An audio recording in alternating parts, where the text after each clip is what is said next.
ब्रह्म सद्गुरु श्री स्वामी समर्थ महाराज की जय। अनंत कोटी ब्रह्मांड नायक राजाधिराज योगीराज परब्रह्म सद्गुरु श्री स्वामी समर्थ महाराज यांच्या कृपेने आज जी स्वामी समर्थ महाराजांची कथा आहे, जय स्वामी समर्थ महाराज माझ्याकडून मधून घेतील ते मी तुमच्याकडून थोडक्यात सांगण्याचा प्रयत्न सद्गुरु श्री स्वामी समर्थ महाराज की जय। अनंत कोटी ब्रह्मांड नायक राजाधिराज योगीराज परब्रह्म सद्गुरु श्री स्वामी समर्थ महाराज महाराजांच्या लीला ह्या अनंत आहे आणि ती लीला आज आपल्या मठामध्ये होत आहे। आपण ज्या स्वामींना शिवाचा अवतार म्हणतो, शिव स्वरूप म्हणतो आणि त्या स्वामींच्या आशीर्वादामध्ये जे शिवांच्या गणांमध्ये सर्वात मोठं स्थान असतं ते गण म्हणजे किन्नार आखाड्याच्या माता इथं आलेले आहेत। सर्व त्यांचे शिष्यगण या ठिकाणी आलेले आहेत। प्रथमतः मी त्यांच्या चरणांना स्पर्श करून त्यांना वंदन करतो आणि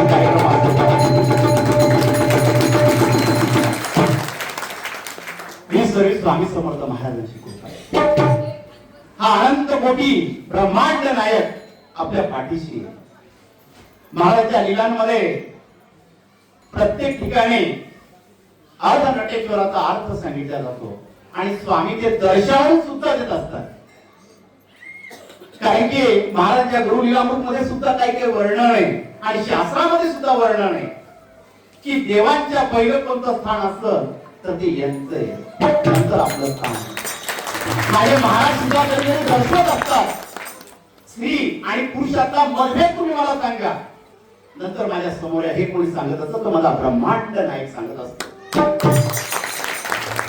महाराजांची लीला अनंत ठिकाणी पोहोचलेली होती। प्रत्येकाच्या मुखामध्ये अक्कलकोट मध्ये स्वामींचं नाव चाललेलं होतं।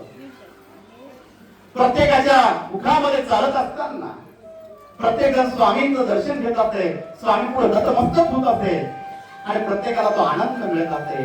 आणि माझा ब्रह्मांड नायक वटवृक्षाच्या छायेखाली बसलेला असायचा, प्रत्येक भक्ताची इच्छा पूर्ण करत असायचा आणि पूर्ण अक्कलकोट मध्ये स्वामींसारखं कोणीच दैवतच नाही जो दत्त अवतारी आहे तो माझा स्वामी आहे हे सगळीकडे चर्चा चालू झाली होती। म्हणून प्रत्येकाला ओळख स्वामींची लागलेली होती। आणि अक्कलकोट मध्ये राधा नावाची सुंदर स्त्री असत।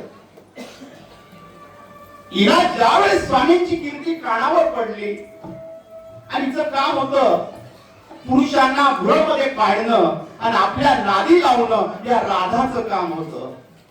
आणि काही काही पुरुषांनी तिच्याजवळ येणं बंद केलं म्हणून तिचा राग अनावर झालेला होता। आणि त्यावेळेस ती म्हणती, अहो कोण आहे स्वामी, मला बघावे लागेल।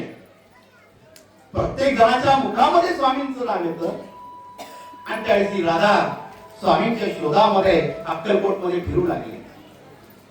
आणि त्यावेळेस स्वामी महाराज वटवृक्षाच्या छायेखाली बसलेले असताना बाळप्पा महाराजांना सांगतात, ही राधा आहे, हिचा माज उतरायचा मला आता। बाया त्याला राधेकडे बघून बोलू नको आणि मला कदा कदा असू लागले। आणि ही राधा काही वेळाने स्वामी समोर येते। असंख्य स्वामी भक्त स्वामींच्या पाया पडताय।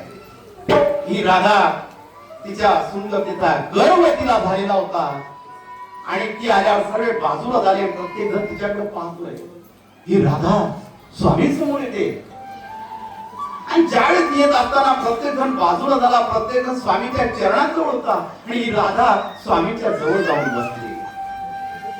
स्वामींच्या जवळ जाऊन बसली, स्वामी फक्त स्मित हास्य करत होते आणि ही मनामध्ये विचार करती, तिथना देखना जो सत्पुरुष आहे मी त्याच्या जवळ बसलेली, जर मला तोच मिळाला तर कसं होईल हे राधाच्या मनामध्ये विचार सुरू झालेले होते। त्या ठिकाणी स्वामींबद्दल मनामध्ये असंख्य विचार येऊ लागले होते आणि ती स्वामींबद्दल प्रत्येक शब्द बोलू लागली होती। स्वामी फक्त स्मित सुंदर हसत होते आणि स्वामींना पाहता पाहता मनामध्ये बोलू लागली, स्वामींनी मला स्पर्श केला तर मला किती आनंद होईल. आणि त्यावेळी ती स्वामींना एक शब्द बोलली, स्वामी बसलात का, माझ्याकडे बघा.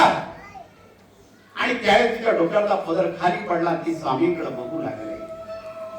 स्वामी म्हणतात, का बघतेस, आमच्याकडे पहिले मला स्त्रीचा पुरुषाचा अर्थ सांग, नाही तर यापुढे तुझे इंद्रिय कोणते ते तू ओळखू शकणार नाही, ध्यानात ठेव. हे स्वामी महाराज तिथं बोलू लागले.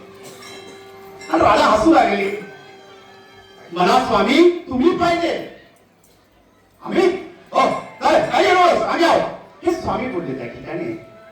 आणि राधा स्वामींकडे सारखी बघत राहिली आणि मनामध्ये विचार करू लागली. स्वामींबद्दल वाईट वाईट विचार तिच्या मनामध्ये येऊ लागले. आणि स्वामी फक्त मंद हसत होते. ही राधा घरी गेली आणि घरी गेल्यावर मनामध्ये विचार करती, मला स्वामी भेटले तर कसं होईल, काय होईल, ह्या विचारात होती. रात्र झाली आणि स्वामी खदा खदा खदा खदा हसत होते. जिरला राधाचा नाच जिरला आणि स्वामी हसत होते. सुंदराबाई सोडपाजी, स्वामी असे हसतात काय, नाही माहित. आणि त्यावेळेस सकाळ झाली आणि ही राधा जेव्हा उठली, ही स्त्री नसून तिचं पूर्ण शरीर पुरुषाच्या रूपामध्ये रूपांतर झालेलं होतं. आणि त्यावेळेस ती खाऊ लागली, मी पुरुष झालेली आहे, मी अर्धी स्त्री अर्धी पुरुष झालेली आहे, माझ्यात हा प्रकार कसा घडला हे कळू नाही लागलं. आणि त्यावेळेस ती रडू लागली. शिवकथेमध्ये सुद्धा सांगितलं जातं, महादेवाचं आणि पार्वती मातेचं संभाषण चालू होतं. आणि पार्वतीला आनंद मिळावा आणि खुश व्हावं म्हणून साक्षात महादेवाने स्त्रीचं रूप धारण केलेलं होतं. आणि ज्यावेळेस महादेवाने स्त्रीचं रूप धारण केलं तर आजूबाजूला त्या ठिकाणी जे पशु पक्षी सर्व स्त्री झालेले होते. आणि त्या ठिकाणी ही नावाचा राजा होता, तो शिकार करत होता. आणि शिकार करून त्याचं मन भरत नव्हतं म्हणून त्याला रात्र झाली आणि त्या जंगलामध्ये तोही अडकलेला होता. आणि त्यावेळेस तो सुद्धा स्त्री झालेला होता. स्त्री झाल्यावर त्याला समजलं माझ्या शरीरामध्ये रूपांतर झालं कसं काय. साक्षात महादेव श्री अवतारात होते. मग तो महादेवापुढे गेला आणि महादेवाला हात जोडले. त्यावेळेस साक्षात महादेव सांगू लागले, तुला काय वर मागायचा माग, मी तुझ्या खुश आहे. त्यावेळेस त्याने सांगितलं, मी स्त्री झालेले, मला परत माझा पुरुष रूप द्या. महादेव बोलले, तू कोणताही वर माग, मी तुला हा वर नाही देऊ शकत. आता त्याने विनंती केली पण महादेवाने तो वर दिला नाही. त्यावेळेस तो राजा निघून गेला आणि पार्वतीची तपश्चर्या केली. आणि पार्वती माता प्रसन्न झाली. आणि त्यावेळी त्यांनी पार्वती मातेला सांगितलं, मी जो स्त्री झालेलो आहे, मला परत पुरुषामध्ये रूपांतर करा. त्यावेळेस साक्षात पार्वती माता सांगते, एवढं माझ्याकडे शक्ती नाही, कारण की ज्या ठिकाणी स्त्रीचं रूप घेतलेलं आहे ते साक्षात महादेवाने घेतलेलं आहे. अर्ध रूप महादेवाचं आहे आणि अर्ध रूप माझं आहे. म्हणून माझी जी अर्धी शक्ती आहे म्हणून मी तुला अर्ध पुरुष या ठिकाणी करू शकते. आणि त्यावेळेस त्याने हात जोडले आणि त्यावेळेस किन्नर पंथाचा जन्म झाला. तो साक्षात पंथाचे गुरु शिष्य आपल्या मठामध्ये आले. तो आनंदाचा क्षण या मठामध्ये आला. ही स्वामींची कृपा आहे. ही राधा सुद्धा अर्धा नटेश्वरामध्ये स्वामी समोर येऊन उभी राहिली आणि रडू लागली, पश्चाताप झाला, स्वामी क्षमा करा, स्वामी क्षमा करा. दया वया करू लागली स्वामी पुढं. दादा मात दिवस सांग आम्हाला नाही, आता स्त्री पुरुषाचा अर्थ नाही, आता दोघे आम्ही तुला देऊ लागलेलो आहे. चल तुला आम्ही आहोत ना, मग आम्हाला मिळव, कसं मिळवायचं ते तू बघ. हे स्वामी सांगत होते.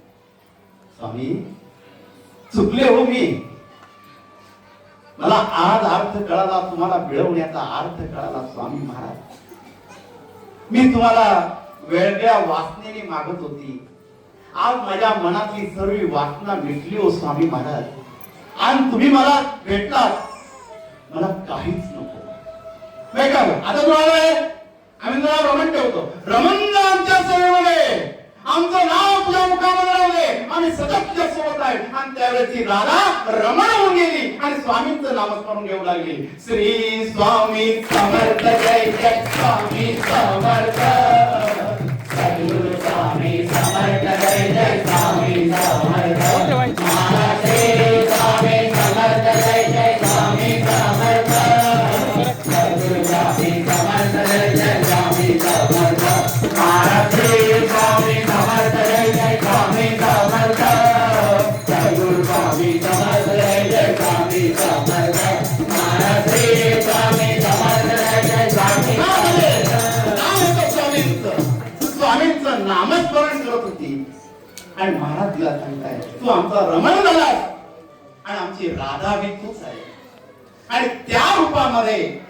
अर्धनटेश्वरामध्ये ती स्वामींची सेवा करू लागली आणि स्वामी तिला कायम रमणच म्हणत असे जो माझा झाला जो माझ्या सेवेमध्ये रमून गेला तो माझा रमण आहे आणि तो सतत स्वामींची सेवा करू लागला आपल्याला स्वामींना कसं मिळवायचंय आपल्या मनामध्ये असलेली भक्ती कशी आपण स्वामींकडे जातो कसं आपला भाव कसा आहे हे आपण ओळखलं पाहिजे स्वामींकडे जाताना नुसतं मागायचं नसतं कधी कधी त्यांना आपलंसं करायचं असतं कधी कधी म्हणायचं स्वामी तुम्ही माझे होऊन जा आणि मला तुमच्या चरणी सतत लीन ठेवा आणि तुमचा आशीर्वाद सदैव माझ्या पाठीशी राहू द्या ज्यावेळी आपण सतत हे शब्द बोलतो आणि तो ब्रह्मांड नाही एकच शब्द बोलतो येऊ नकोस मी तुझ्या पाठीशी